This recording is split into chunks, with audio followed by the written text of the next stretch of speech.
मडक्यातलं असं चटपटीत लिंबाचं लोणचं बघून आई किंवा आजीच्या हातच्या लोणच्याची आठवण झाली ना, तर मग वाट कसली बघायची. आता थंडीचे दिवस आहेत, बाजारात छान पिवळी धमक अशी लिंब यायला लागली आहेत.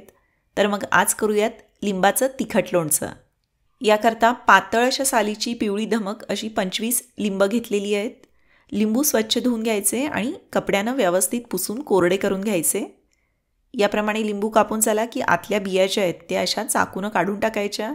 लिंबाच्या अशा पावफोडी करून घेतल्या. आता लोणचं घालायचं काम अगदी सोपं झालं आहे. एका स्टेपमध्ये होणार आहे ते केप्रच्या या लिंबू लोणचे मसाल्यामुळं. या मसाल्यामुळं तुम्हाला बाकी काहीही करायची आवश्यकता नाही. लिंबू कापून झाले की लिंबांमध्ये हा जो मसाला आहे तो आपण घालणार आहोत. मसाल्याचा वासही अगदी छान आहे. सगळा मसाला असा लोणच्यावर घातला. त्यानंतर 150 ग्रॅम मीठ याच्यामध्ये घातलं.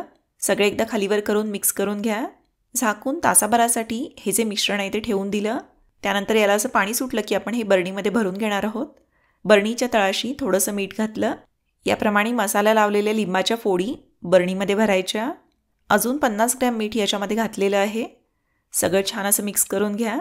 जसजसं हे लिंबाचं लोणचं मुरेल तशी लोणच्याची चव अजून छान चटपटीत अशी होते. मग काय पराठे असो व मुगाची खिचडी, लिंबाचं असं चटपटीत लोणचं तोंडी लावण म्हणून हवंच.